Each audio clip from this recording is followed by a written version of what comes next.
Today, we'll be talking about identity. Who are we? Who are we meant to be? My conscience intact, knowing that I didn't do anything that went against my values, that went against who I think I know I am. I want to do that with pride.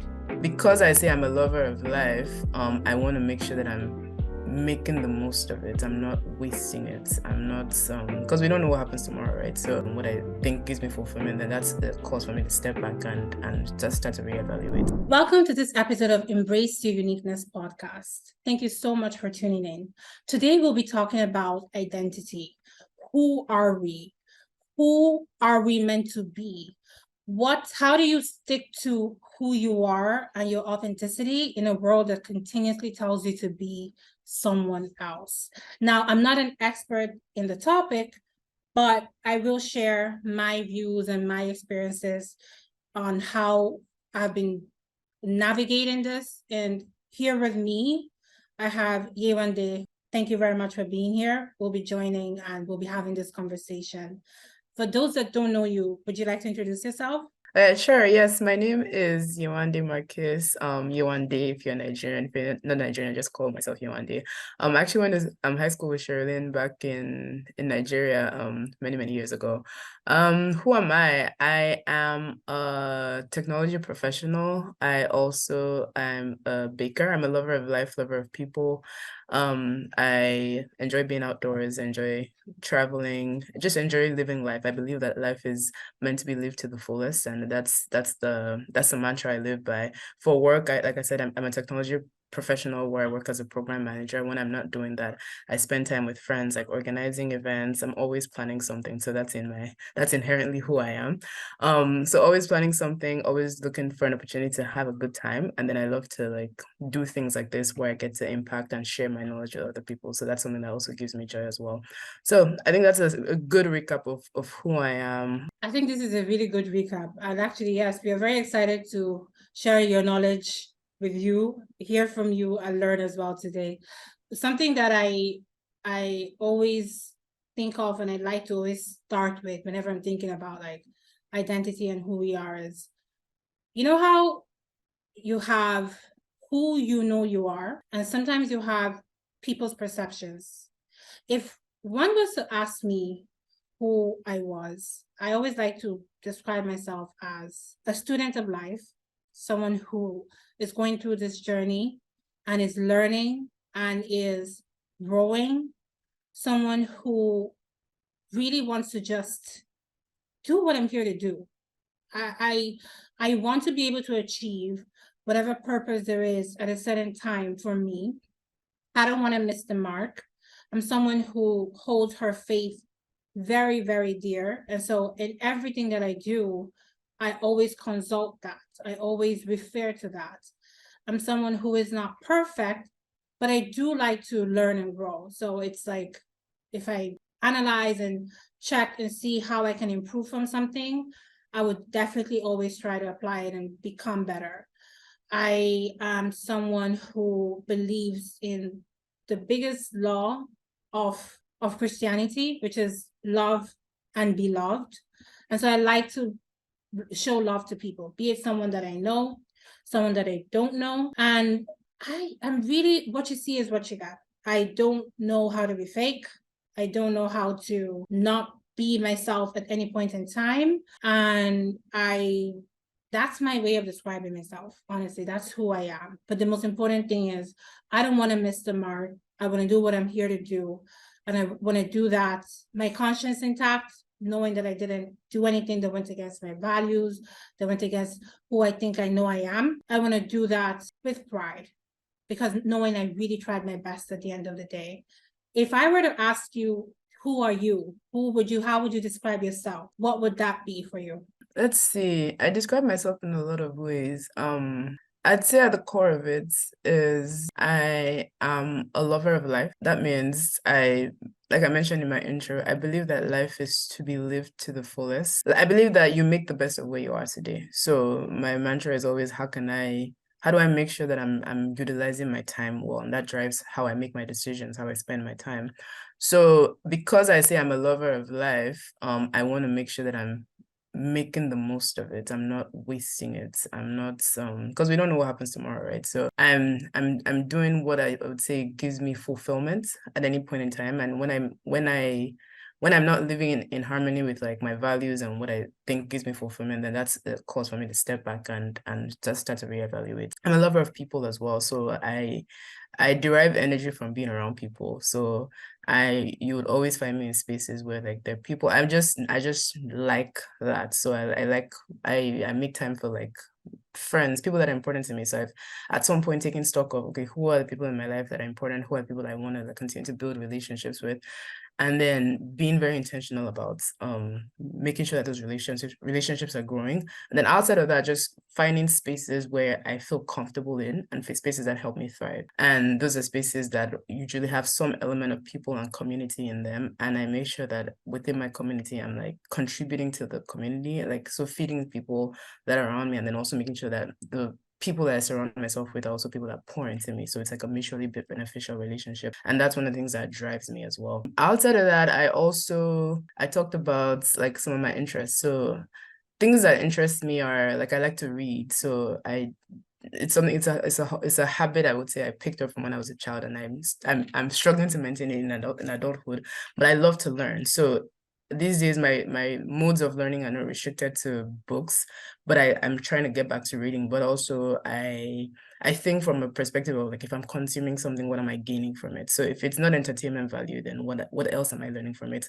So within my social media, I tend to use YouTube more than Instagram because I can learn more from YouTube, or depending on what you're watching, really. But I use YouTube more as an avenue to learn. Instagram is more as an avenue for me to get entertained, and that means I'm very intentional about the types of pages I follow. So I love to learn. And that translates to like me trying to read and gain knowledge, imbibe this knowledge, and then I'm trying to find ways where this is what I'm thinking of, but where I can share the knowledge. Because I also believe that, when you know something and it can be beneficial to other people, why keep it within yourself? Find ways to share that. So I'm still trying to find a mode that's comfortable for me to be able to share. But I love to learn and I want to be able to share that with other people. Other interests, like I mentioned earlier, I like to travel. I believe that travel is one of the ways that we can learn. So for every new place I go to, I learn something new. It could be about just observing like the people of that place, like how they live, and just seeing how that's different from what I know. And that's one new thing I've learned about, like, oh, people in Mexico live differently from people in the US, or like how they drive, things like that. So I really love to travel. It's one of the ways that I stay energized and refresh, reset, and reflect. I like being out in nature as well. So things that allow me to just reconnect with myself, think, reflect. Those are like my interests. So being out in nature is one of those things where just taking a walk, or it could be taking a walk on my street, or like trying to go for a hike. Just being surrounded by like water or trees gives me a sense of grounding that I don't know how to explain, but it's something that I've come to appreciate as like something a practice I want to continue to like imbibe. Those are some things I would say I would use to describe myself. I'm also a lover of God, so my faith is also a core part of who I am, and that drives the decisions I make, drives the people I surround myself with, and how I carry myself. So my faith is something that's important to me, and I make active steps to continue to grow within my faith. Wonderful. Actually, there's so many things that you just said now that we just have to dive into. Let's start from the reading. I learned years ago that the books you read play a huge role in the way you are able to shape your way of thinking and just the way you live your life as a whole. So when I learned that, I went out of my way to like really be very intentional about the books I read, and to make sure that I read at least a book in a month. And I will say that ever since I started doing that, I did notice a change, because the first thing I will say that happened is I found that I tend to gravitate a lot towards memoirs. The reason why I navigate towards that is because you can learn so much from other people's experiences. Mm-hmm. And especially those memoirs where people are really vulnerable and open in them. There's some that you read and it's almost like, yeah, you just wanted to write a memoir, but you didn't really want to dive into like things. But then some, you read them and wow, you just your whole thinking changes, like so many things. And ever since I started doing that, like reading those memoirs on a regular basis, I did see a change in the way that I think and in the way another thing that I also would say is it doesn't have to be memoirs that you read, but whatever it is that you read should be something that has a positive impact in your life and your way of living. Like I read faith books as well, books that have to, like right now I'm reading a book by Bishop T.D. Jakes, for example, which is very interesting. So it's like, yeah, books definitely do shape the way we reason and the way we act and the way we just see the world. And then you also talked about faith.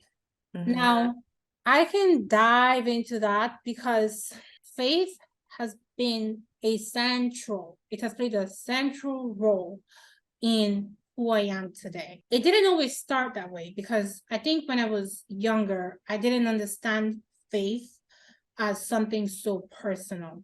What I understood was religion. What I understood is I'm a Catholic. So what I understood is you go to church on Sundays, you pray. In our case, you pray your rosary, you pray this, you pray that. It wasn't really more than that. And then at a certain point in my life, when I was trying to dive into more, I was trying to find myself, actually. I was trying to find myself. And as I was looking for that, I found my faith. And it started off by, I realized at a certain point that I wasn't really living authentically. And it happened because I somehow felt or understood or got the wrong idea that you had to conform with certain things. I felt like, Sherilyn, just because this is how you feel something should be doesn't mean you should do it that way. Why not do it this way? And how do people get to that point? You get to that point by a lot of wrong messages that we get as kids sometimes from even people that love us, but sometimes it just happens. And so I got to that point of, okay, I am going to try to be this way and I'm going to try to be that way. And it started little and then it got bigger. And then it got to a point where I was like, okay, now I'm just being fake. This is not me. Like I'm not happy because I'm not being myself. What's the point of being what you want me to be and then being unhappy? So you can be comfortable. So you can all say, oh, Sherilyn is a wonderful person because I am conforming to what you think I should be, even though that's not who I am. I said, no, I'm done. Like, I don't know how I'm going to do it, but I am done pleasing people at my own expense. Like I just got to that point. And then, so I kind of decided to like, just go back. I'm like, I need to figure out a way to live authentically in a way that I'm still going to be kind. I'm still going to be, whatever it is that I really want to be, but I just need to be myself.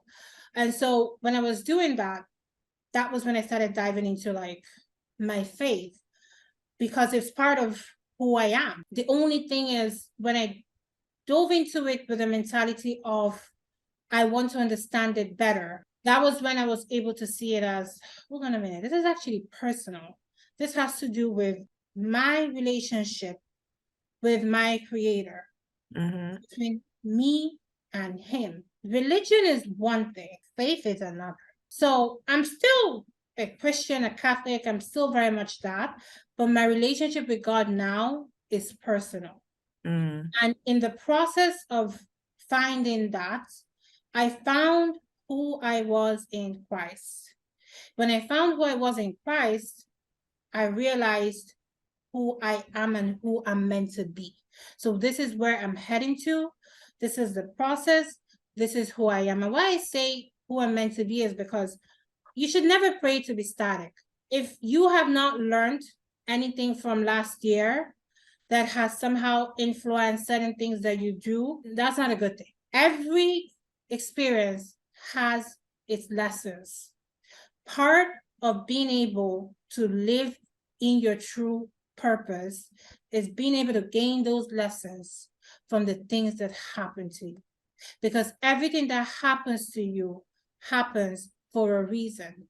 Everything, there's nothing like coincidence. So this is me now, but I can already tell you that next year, hopefully, I would have gained even more insight, even more knowledge.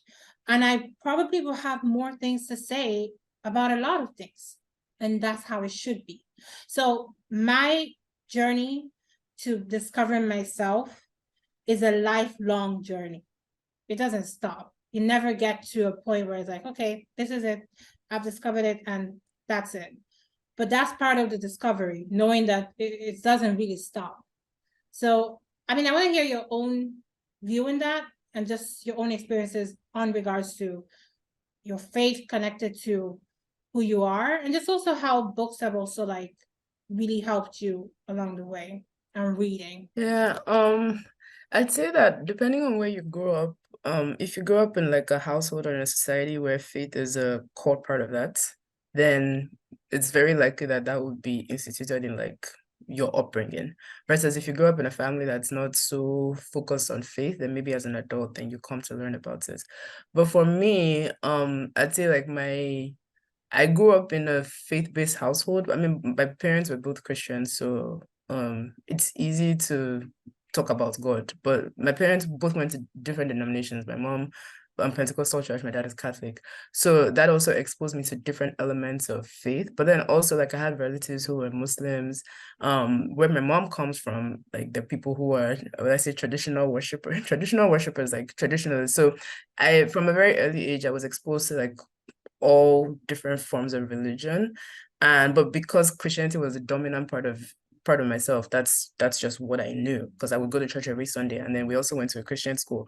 So like those elements are part of like Christian high school. I went to a Christian university, so those are elements that just kind of form who you are and just incorporate into your upbringing.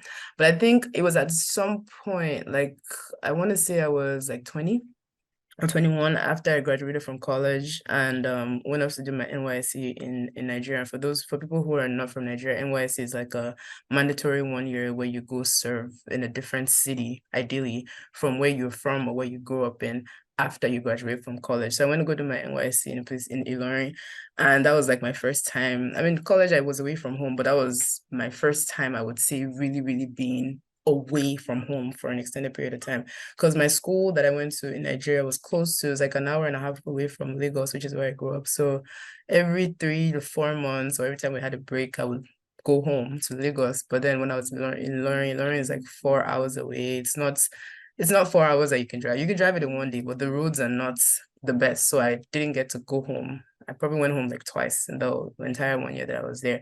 So, and it was a different experience. I'd never been there before, completely different from what I grew up in. And Ilorin is predominantly Muslim. So it was there that I would say I really started to question, okay, so this faith that I have, like, where does it come from? Because prior to that, I'd just been like, autopilot the whole time. Just go to church, come back, and then you have all these beliefs, and they're just things that you've been taught in Sunday school or you do in your devotionals, like all of these things that your parents have incorporated into you, but maybe they may have some questions here, there as you start to become like a teenager and all, but like never really questioned why do I believe this, and what is this thing that I believe. So I think it was when I went to Lorry and just being in different environments, more Muslims, but then I found like a church that was different from the church I grew up in.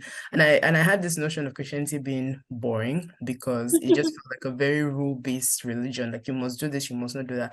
I also saw Islam as something similar, where like they have this period where they fast and then they have to cover their head and they have to go to mosque on Friday and then they have to pray 5 times a day. Just always felt like religion was like very, very rule-based. Like you have to do this, you have to do that, otherwise there's a consequence for it, which in reality there are consequences for actions. But I've also come to realize that like the Heavenly Father is a father of grace, he extends grace, and even though sometimes you make mistakes or take actions that are not aligned with like what God ultimately wants for you, there's still grace that abounds. He forgives you and he corrects and redirects your steps. Sometimes you may have consequences, yes, but that's also, I think that's just a fact of life. If you make a wrong decision, there are consequences for every decision, and you learn the consequences of your decisions. But I thought that in Christianity, it was just more of like, if you do so and so, you go to heaven. If not, you go to hell. But I'm like, okay, what about people who don't know about God? Or are they going to go to hell? Like just having all of these questions. And there were some questions I also had growing up that I'm like, no one has ever really been able to answer all of these questions. Like,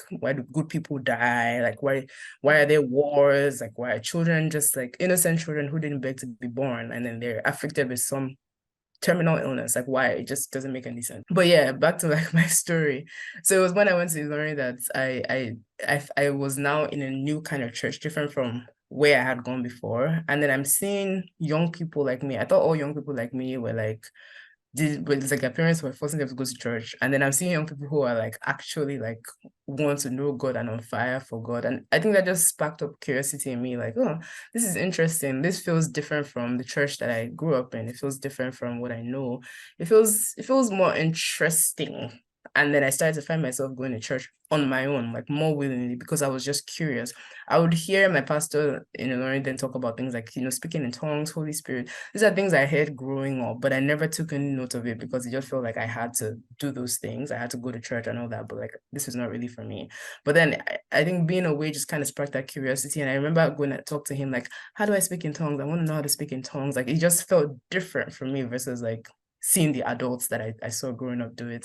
And then also because I had this curiosity and interest, I just found myself going to church more. And naturally, I'm the type of person who likes to help. I like to serve. I enjoy serving. I don't really expect anything back. So I found myself doing more in church, cleaning the church. I was in charge of hospitality, making sure that people had food to eat after church. And it helped that it was a small church. So it was kind of family oriented and there was room for me to grow. I was singing in church. So I'll go to church on Tuesday for Bible study. Then I'll go on Saturdays to go and clean church and then choir rehearsal and then prepare for like serving on Sunday. Then I'm there all Sunday, like. And I really genuinely felt joy. But it was in that place that I started to really develop an understanding of like, okay, maybe my understanding growing up is different and let me try to create my own understanding. What does this mean to me? So I started to take an interest in like Christian songs. Prior to this, I always felt like if I'm a Christian and I have to, like, I am a Christian, yes, but if I want to, I always felt like I was on the periphery. There's this Jonathan McReynolds song that's called No Shades, No Gray. And I remember the first time I heard that song like in 2013, 2014. I'm like, this is my life. It's like, if it's God, if it's this, the lyrics go, if it's God that I'm after, I just can't serve two masters. You have to pick one, pretty much. You're saying you can't be, you have to be black or white. You can't be shades or gray. And I felt like for so long I straddled that line. I was just gray because I don't want to be, I know better based on my upbringing and orientation to not be like bad. I know the right things to do because that's what I was taught. But at the same time, I'm like, I don't want to be too holy and too spiritual and all that because that just felt like more, just felt like not, felt boring. I love music, so I always felt like I don't want to be restricted in my choice of music because I'm a Christian. So now I can only listen to Christian music, but I really want to dance to like Burna Boy. So those are things that I had in my head where it's like, okay, if I'm a Christian, I can't do all of these things and I'm not ready for that. So when I'm ready, I'll cross and enter that white line. But for now, I'm very happy, straddling gray. But I found that the more I wanted to know, the more I had that desire. Naturally, I just had that interest to like listen to all of these things. And then it helped that I was singing in church. So now I have to listen to songs. And then I started realizing, well, I knew I had a gift for music, but people started pointing out that, oh, you can like in choir terms, they call it scoring a song. Like I listen to a song and I can pick up everything. If I listen to it like once, twice, three times, I pick up like all the notes, the pauses, the ad libs, and I didn't think it was anything. But someone's like, oh no, that's a gift. Like those are things you actually have to be intentional about doing. I'm like, oh, I don't know, I just do it. But being around people that could now like, I guess, help me to grow as a Christian. So I started listening to more Christian songs. I didn't stop listening to the other songs, but I was listening to both of them. And then depending on the type of Christian songs you listen to, so a lot of them are actually founded on the word of God. So you now find that, okay, as you're reading the Bible, you can now make connections in some of the words, sing songs that I listen to in terms of the lyrics to like parts of the Bible, like Psalms, Proverbs, like, oh, this is interesting. And I just started to take that interest and then on my own started to listen to sermons. And then shortly after I finished my NYC, I now came to the US. And I would say that was just God orchestrating things in my life because I now found myself in a foreign country alone by myself and then having to adjust to this new culture, new way of doing things. I would just say I just experienced some hardships and difficulties that I never experienced in life that now led me to go seek a higher power. So before it was like, okay, prior to that, it had been like, it was a relationship of convenience where, okay, when I want to, then I go find God, but like, I'm still like, okay, living in like doing my regular life. But like, I got to the point where it's like, I'm doing something that's beyond me. I can't do it. I don't know what to do. And based on how I was raised, I'm taught that when you're faced with a difficult challenge or circumstance, you go to God.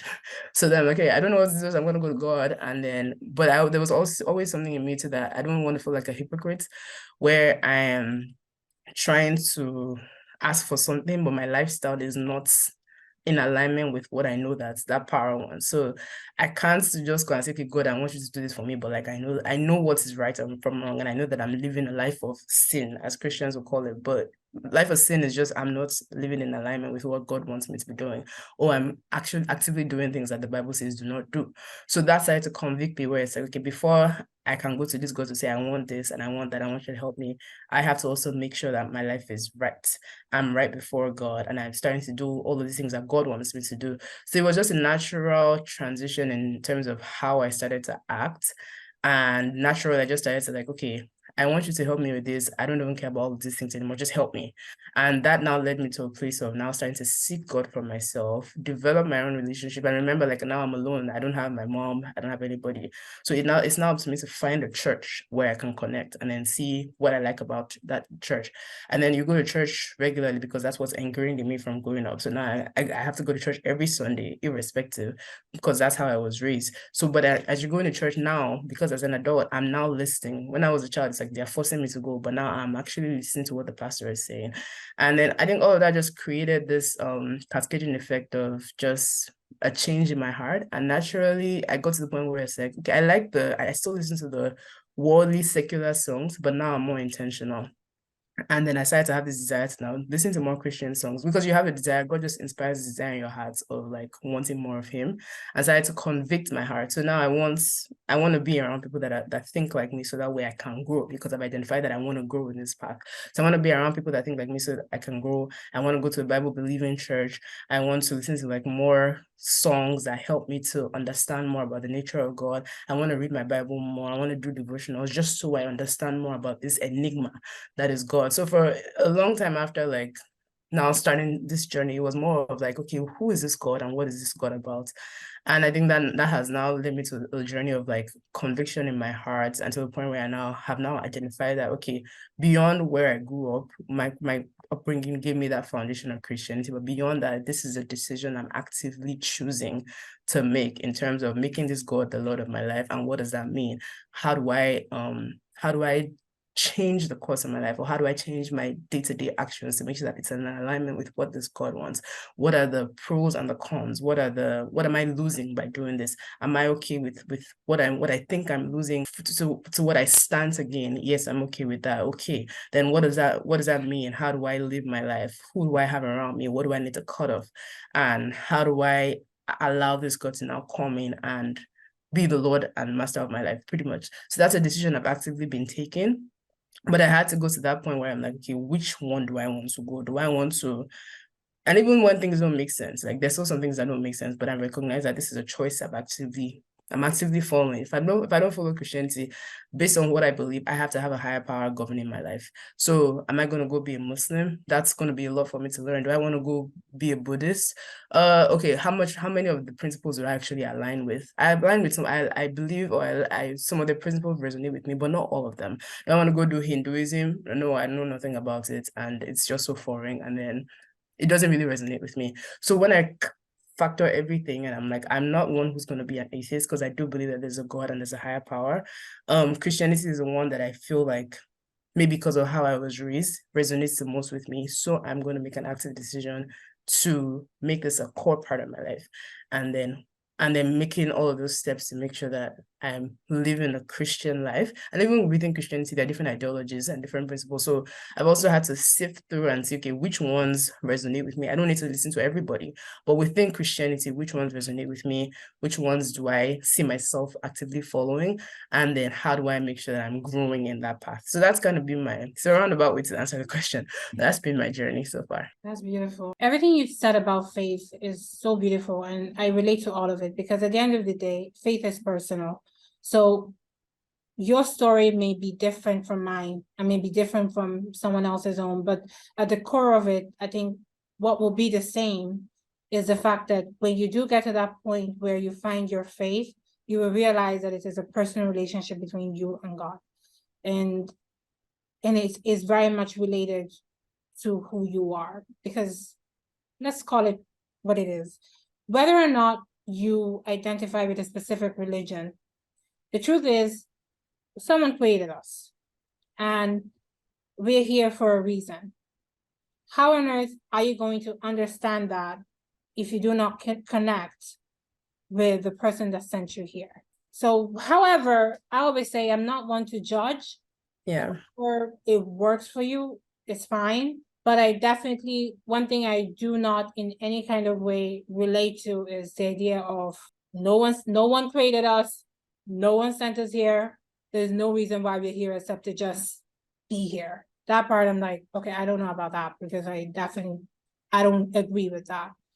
But what I will ask though, because I really want to hear your view on that, is how do you think your identity is related to your purpose? Yeah, I think your purpose, when I think of purpose is like, I see that as what you're called to do, like what you are meant to do on this earth. And I'm not saying that there's one purpose for one person.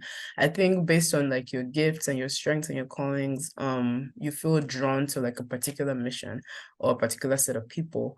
And your purpose is pretty much to make sure that you're aligning your gifts or those gifts and strengths that you have to serve that subset of people or serve in a particular capacity.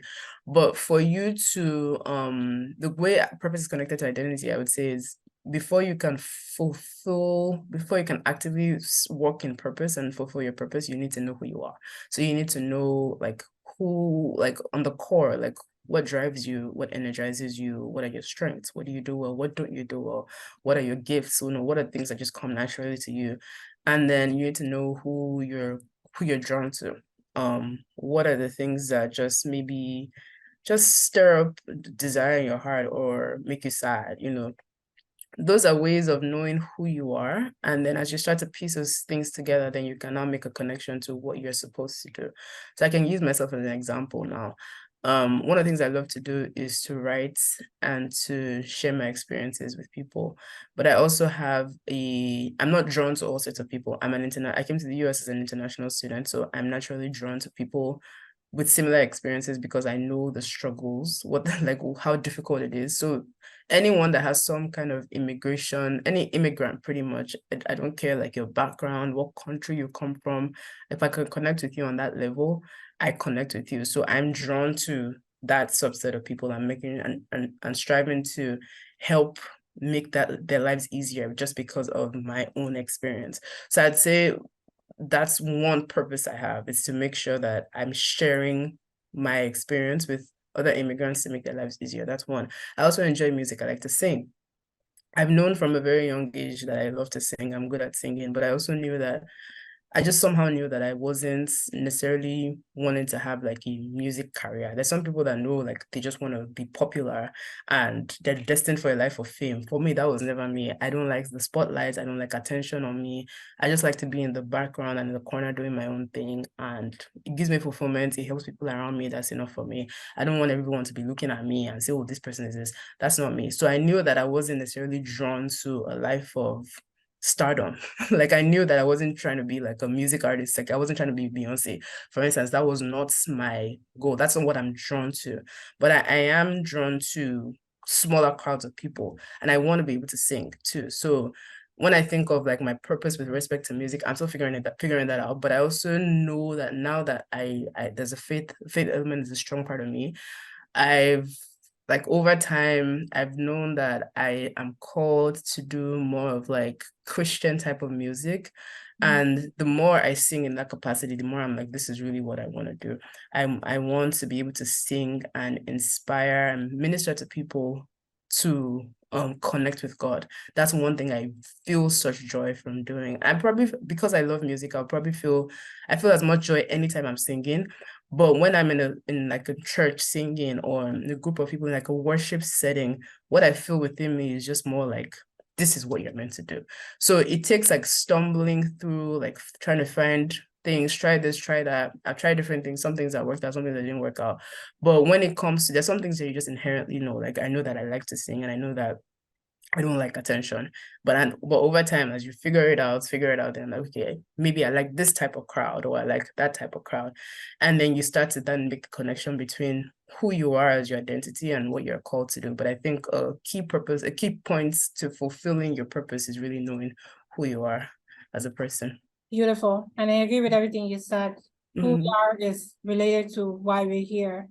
You cannot achieve what you're here to do if you do not know who you are, or even worse, if you're living a fake life. So you're not even being who you are. It's not about knowing, it's about making a conscious choice to not be who you know that you are. That is a direct recipe to just continuously not hitting the mark. And something you pointed out that I also wanted to talk about is the way our environment affects us in how we relate and how we operate. Because your tribe, and when I mean your tribe, I mean the people you relate with, the people you hang around with, the people that you talk to on a regular basis, that can make a big difference. I mean, personally, I'm very intentional about that because I know that it's going to affect who I am, what I'm, my output, and just my life as a whole. So I definitely think that environment plays a role, and also upbringing plays a role. But I think we do get to a point, especially as adults, where we're able to evaluate. So unlearn certain things and learn new things. And that's my way of getting to a place of continuous growth and just being true to myself. So I wanted to ask you, and I really wanted to like round up with that, is for someone who is embarking in a journey of self-discovery, someone who is just now getting to a point of, I don't think I am being true to myself. And I don't really know what that means, but I know that I want to try to be it. I want to try to be true to myself, but I don't know what that is. I want to try to live authentically, but I'm not sure how I'm going to do it. What would you say to that person? It helps to really just drown out the noise. There's a lot of noise in our world today. There's so much information that filters in. It could be from social media, it could be just the nature of the world today is like we're constantly connected because, a lot of people are alone, but you connect with other people online through online interactions. But a byproduct of that is there are other things filtering in that you don't necessarily like seek out. So you might go to your WhatsApp to say, okay, I want to go message somebody today that's in Nigeria or someone I haven't spoken to in a while. But you probably barrage with like a ton of ton of messages, let's say 5 messages. Not every one of them will be hi, hello. Some of them would be, depending on the group sharing, it would be somebody's birthday today, it's devotional, it's a broadcast message, and then WhatsApp status, all of these different things. And then you go on your phone, you're getting news filtering, and you go on your email, the things you subscribe to that you're just getting notifications of. So before you know it, your mind is going in so many different directions, and you may not even have time to really process. You're processing based off of what you're consuming, not necessarily what you want to process. So I'd say a big part of, just discovering that journey of self-discovery is, making time to drown out the noise. And depending on what that looks like for you, it could be maybe turning off notifications on your phone, or if you even need to be away from your phone for a while, do that.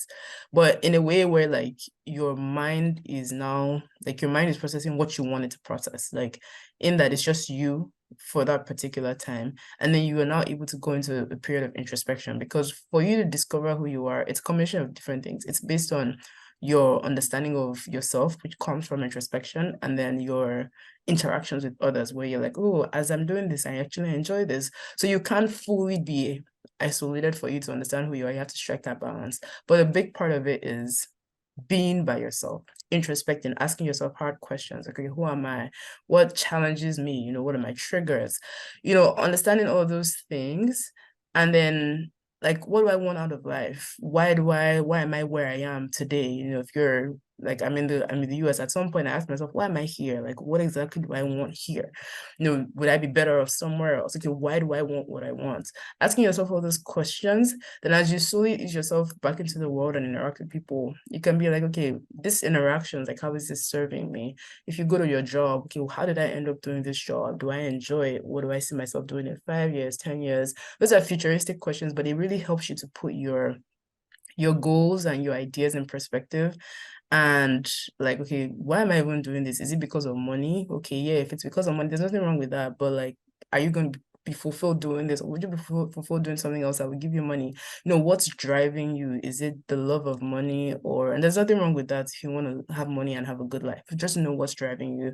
Or is it just more of like you just want to enjoy life, experience life, do things, try things out without necessarily, if you have enough, that's okay. Or do you want to be wealthy? All of those things drive your decisions and drive like where you like end up like finding where you find yourself, pretty much what you do, where you go, the people you surround yourself with. So it comes from really taking that step to understand who you are, and then how you interact with the world. How do you want to interact with the world? And it's also good to know that where change is constant. We're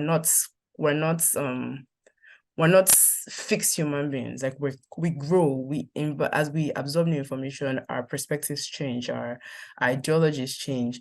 So this is an exercise you have to do like over time, but also recognizing that as you grow, as you enter into new seasons in your life, you may start a new job, you like certain things about it, like you don't like certain things about it, or you decide, get into a relationship or you get married. Those are life changes that influence who you are because someone else is coming into the mix. So you have to, as your life seasons change, you also have to continue to reevaluate and reassess to say, okay, where I am, is this where I really want to be? Do I want to do something else? Do I still like the things I used to like 5 years ago? Or are my interests changing? And then that definition of who you are, it evolves.